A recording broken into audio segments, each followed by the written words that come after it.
de Indias. Frente a esta ciudad, que fue una de las más importantes joyas de la corona española, están las Islas del Rosario. En este rosario de 28 islotes rodeados de aguas transparentes, manchadas a veces del color verde de sus algas y con las playas blancas propias de un archipiélago de formación coralina, el visitante queda deslumbrado con los placeres de un lugar tranquilo donde descansar del bullicio de la ciudad. Cartagena de Indias, llamada así para diferenciarse de la Cartagena murciana, conserva todo el encanto de la época colonial, con sus calles estrechas entre hermosos portones y balcones volados, con sus rejas, ventanas y artesonados. Cartagena, en otro tiempo llamada Reina de las Indias, es la más fascinante ciudad de Colombia y única en Sudamérica. En 1982 fue declarada por la UNESCO Patrimonio Histórico de la Humanidad. Cartagena parece como detenida en el tiempo, como a punto de posarse sobre las páginas de una novela. Aquí, desde su mansión caribeña, escribió Gabriel García Márquez El amor y otros demonios. Hoy Gabo también es parte de la tradición de esta ciudad, junto con estas calles adoquinadas, con los cocheros y sus coches de caballos. La región Caribe fue la primera en poblarse en tiempos prehistóricos, así como la primera en ser explorada por los viajeros europeos del Renacimiento.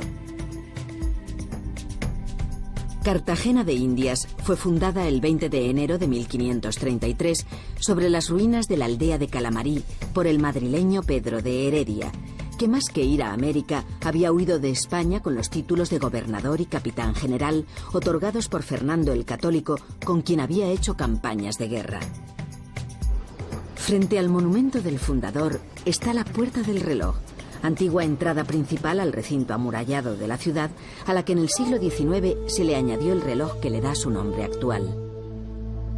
A ambos lados de esta puerta se encontraban un depósito de municiones y una capilla, elementos imprescindibles para mantener la esperanza y la fe de un descubrimiento que, aunque liderado por el ilustre navegante Cristóbal Colón, estaba ya fuera de sus dominios. Él preside hoy la Plaza de la Aduana, la más grande y vieja de Intramuros, que durante la época colonial fue sede de los edificios gubernamentales y administrativos más importantes, controlándose desde aquí los aranceles de las mercaderías que partían hacia tierras españolas.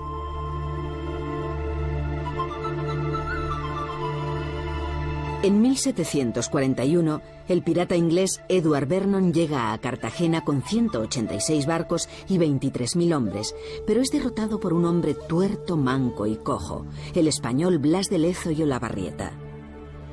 En 1686, Felipe II había ordenado rodear la ciudad de fortalezas, castillos y 11 kilómetros de murallas que en algunos lugares tenían 12 metros de ancho, confiriendo a Cartagena el carácter de inexpugnable. Bueno, las huellas están por todos los lados. Unas que son, como diría yo, materiales y otras que son espirituales. Normalmente siempre vamos, pero si tendríamos que ver algo que se ha materializado en sus huellas, recuerdo una vez que le preguntaron a Caballero Calderón, gran personaje que supo escribir muy bien de España, Anchas Castilla, que cuál era la ciudad más bonita de España, y dijo Cartagena de Indias. Pues así diría yo, quizás una de las huellas muy importantes. Ya decía Felipe II, me alzo y todavía no veo las murallas de Cartagena. Andando por este recinto amurallado, es como si estuviera uno en España prácticamente. Cualquier ciudad así un poco antigua de España se refleja en todas las calles de Cartagena. Los zapatos viejos, escultura homenaje al poeta cartagenero Luis Carlos López, se encuentra junto al castillo de San Felipe. Situado a 40 metros de altura sobre la colina de San Lázaro, fue construido entre 1639 y 1657. Llamado así en honor de Felipe IV, es un bonete de forma triangular y cuenta con 4 garitas, aljibe, almacén y alojamiento para soldados. Su monolítica estructura de piedra y argamasa está considerada como la obra defensiva más importante de la ingeniería militar española en América, con túneles conectados estratégicamente para distribuir provisiones, facilitar la evacuación y lograr la sonoridad adecuada para la comunicación interna durante las batallas. Las obras de amurallamiento de la ciudad de Cartagena de Indias duraron casi 200 años, creándole a la corona española innumerables problemas de todo tipo. Entre los piratas que la asediaron y que hoy son todavía recordados, además del ya mencionado Edward Vernon, hay que distinguir por su gran combatividad al corsario Sir Francis Drake, al bucanero barón de Pointís y al pirata Henry Morgan. Las murallas temblaron frente a sus innumerables mercenarios y todavía hoy una de las islas del Rosario lleva el nombre de Isla del Pirata en memoria de estos hombres. Una de las impresiones que se llevan los que llegan a Cartagena por mar es este otro fuerte erigido en el extremo de una pequeña península, el Fuerte de San Fernando. La prisión, el hospital, la cocina, el almacén de pólvora, la bóveda del oficial de artillería, la escalera secreta, el almacén de víveres, el portal neoclásico y el foso son visitadas hoy por los amantes de la arquitectura militar española del siglo XVIII.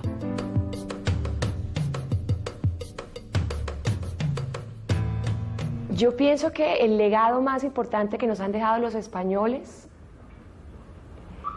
hay varias cosas. Por un lado el idioma, por otro lado, por ejemplo, tú vas a Cartagena, que es mi ciudad, y tú ves la parte colonial, la parte de las murallas, y ahí ves el legado español enseguida. La huella más importante que ha dejado España en Cartagena, en Colombia, es, sin lugar a dudas, la huella arquitectónica desde un punto de vista material. Las urbanizaciones coloniales que quedaron allí y que permanecerán durante muchos siglos demuestran hasta qué punto los conquistadores españoles querían trasladar una parte de su territorio a esas tierras caribeñas, unas tierras calientes, bullangueras, con otro clima, con otra humedad. Eso queda ahí por siempre. Pero luego una huella importante que deja el español cuando llega a Cartagena de Indias es, sin lugar a dudas, el conocimiento. La Plaza de los Coches conoció durante los tiempos más duros de la colonización el mercado de esclavos traídos de África con los que algunos nobles, como el marqués de Valdeollos, hicieron fortuna. Desde la terraza superior de este hermoso edificio se podía ver con suficiente antelación la llegada de los barcos de esclavos a puerto. El apóstol de los negros, o esclavo de esclavos, fue el monje español San Pedro Claver, cuyos restos mortales descansan en el interior de esta magnífica iglesia. Construida a principios del siglo XVII, es una de las mejores huellas de arquitectura religiosa que los españoles dejaron en Cartagena.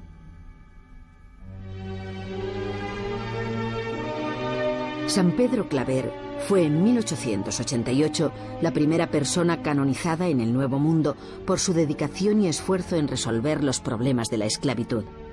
Hoy, iglesia, plaza y convento llevan su nombre. Otra de las huellas religiosas es el convento de Santa Teresa, que al igual que el de Santa Clara se ha visto reconvertido en hotel de lujo. Aunque el servicio y la estancia sean hoy religiosamente correctos, no se puede decir que mantenga su espiritualidad. Fuera del perímetro de las murallas, en la cumbre del Cerro de la Popa que domina toda la ciudad, se encuentra el convento de Nuestra Señora de la Candelaria, patrona de la ciudad de Cartagena de Indias. Fue construido en 1606 por el fraile español Alonso García de la Cruz en homenaje a la Virgen, quien se le había aparecido ordenándole la dedicación de este santuario. El convento, con un magnífico claustro de columnas de piedra coralina y doble serie de arcos, es hoy museo religioso. Esta notable edificación de 1770 fue levantada para acoger el Tribunal de la Santa Inquisición, que en su afán de salvar a las personas de las garras demoníacas, sentenció a más de 700 almas, siendo 5 de ellas quemadas en la hoguera. Hoy es centro cultural y museo colonial. Si no hubiese llegado el conquistador o el colonizador español, ¿qué hubiese pasado? Esa es otra de las preguntas que muchos o reflexiones nos podemos hacer. Yo pienso que si hubiese desarrollado el indio, el nativo, muy lentamente, de una forma distinta. Pero a la larga, alguien tendría que haber incidido, pasados los años, pues con el conocimiento científico, con la literatura, con otro concepto religioso. Siempre el ser humano, por su propia consistencia, busca emigrar, caminar. Alguien habría llegado con el paso de los tiempos. Es una pregunta difícil de contestar. A pesar de cierta influencia norteamericana o la cultura sajona, en Colombia y en Cartagena todavía tenemos la ventaja de que tenemos una presencia de la cultura española evidente y tratamos de preservar esa cultura.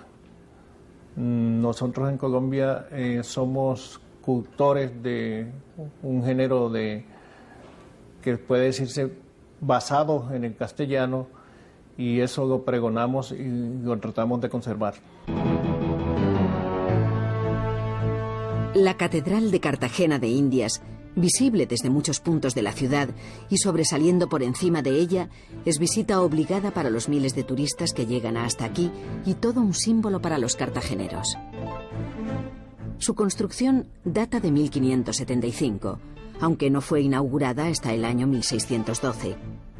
Destruida parcialmente por los cañones del pirata inglés Francis Drake, ha sufrido varias reconstrucciones, manteniéndose, a excepción de la torre, su forma original. Sorprende su factura a modo de fuerte, con garita incluida para divisar al atacante.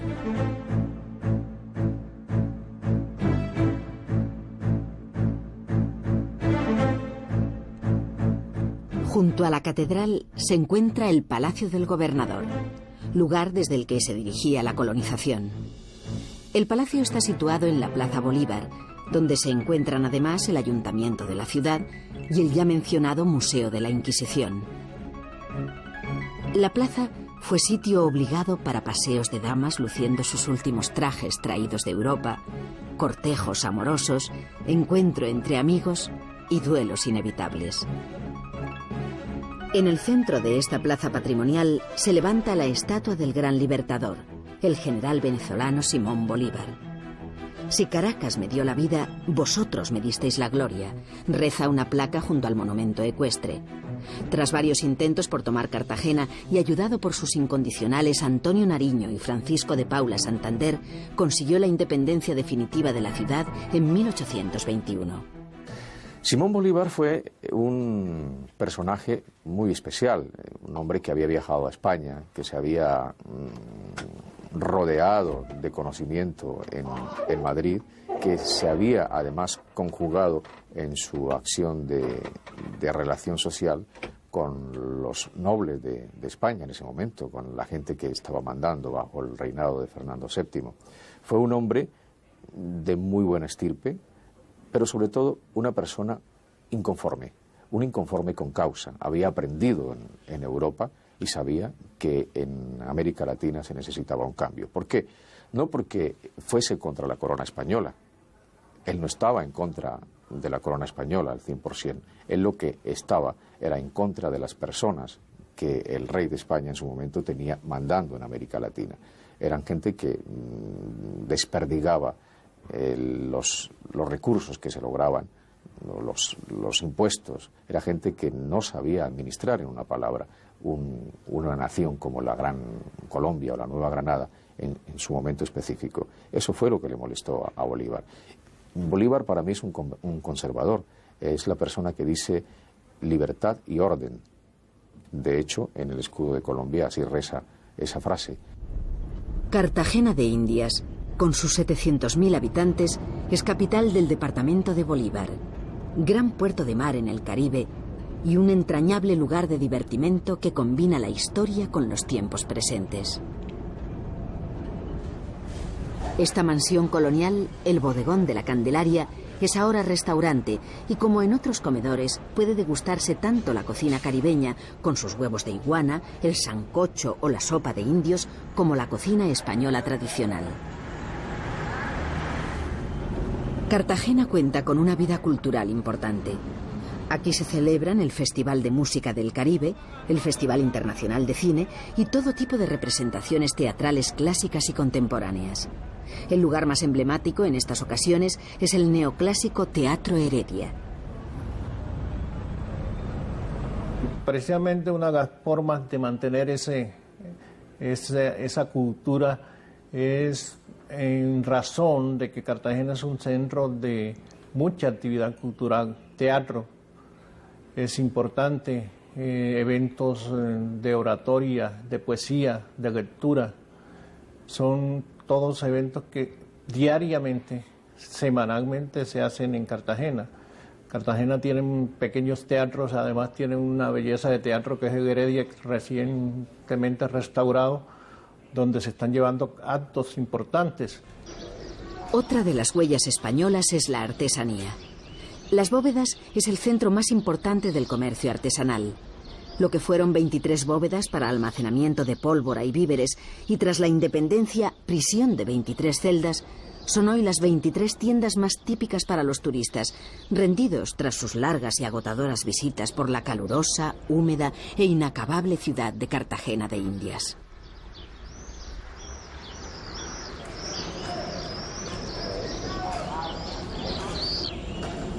Cualquiera que llegue a Cartagena se equivoca y dice, ¿dónde estoy? ¿Estoy en España o estoy en otro sitio?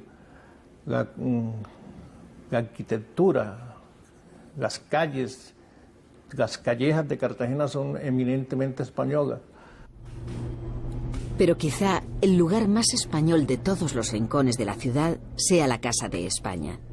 Aquí se reúnen, entre otras personas, los que un día, por un motivo u otro, se fueron a hacer las Américas.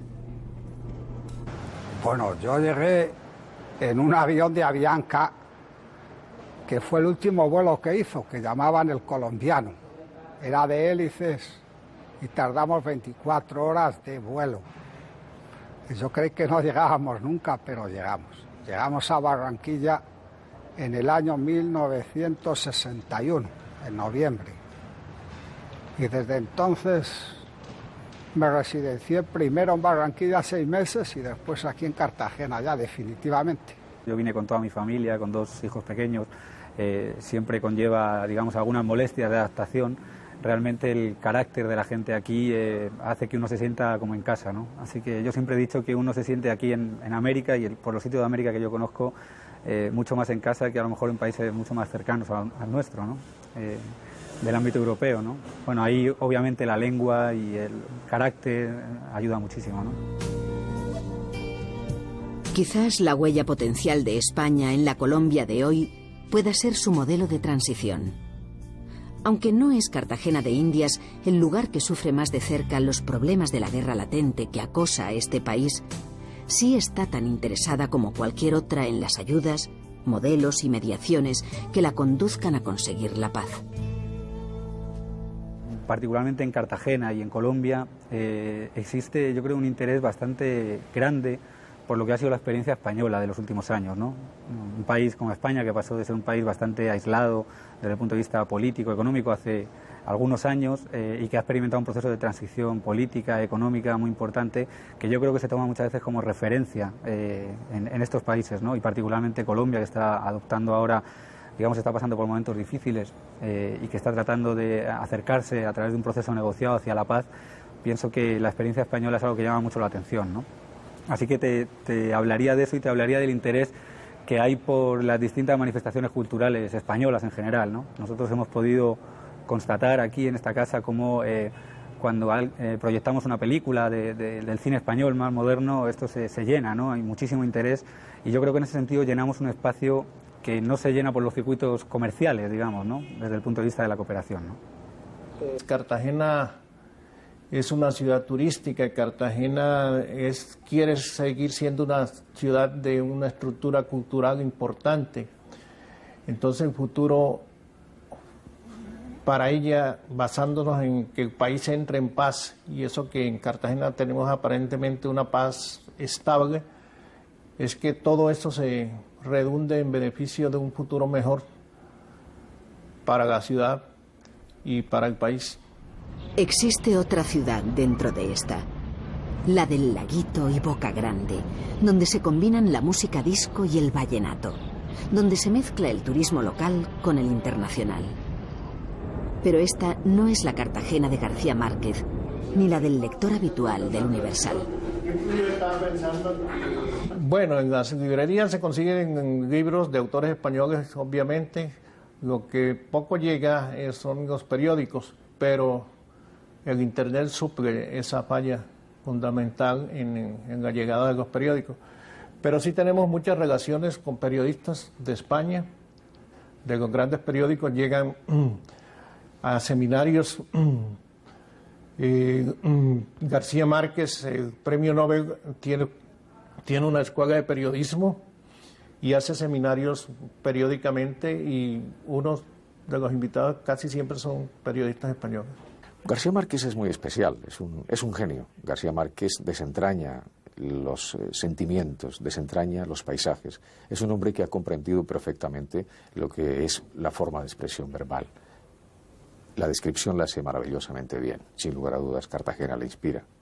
Decir qué es lo que hay y cómo es lo que hay es uno de los genios que maneja él muy bien dentro de su literatura. Luego hace una exposición de por qué existen paisajes, sabores, sentimientos específicos en esa área del continente iberoamericano, y eso lo hace muy bien. El paisaje que rodea Cartagena de Indias es extremadamente variado. Las lagunas que separan la vieja ciudad de los barrios periféricos, las ciénagas y caños con sus extraordinarios animales exóticos propios del trópico, el paisaje humano siempre sorprendente, original y cálido. También el mar salino, dispuesto a embravecerse en cualquier momento o mantenerse generosamente apacible. Paisajes son las más de 1500 especies de pájaros, la isla Periquito y las demás islas del Rosario, sus aguas tímidamente frías y los peces que, presumiblemente, acabarán en algún sabroso plato.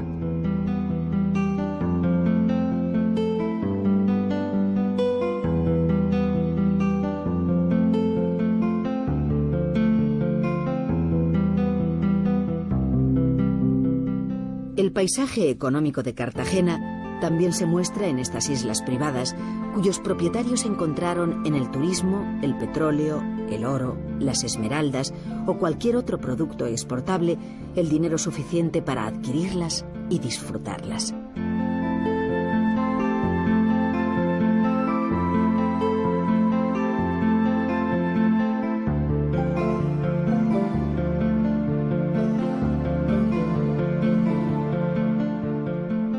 La tranquilidad y la paz son paisaje interno que necesita de la naturaleza la ayuda para poderlo obtener. Haya pues paz y después gloria.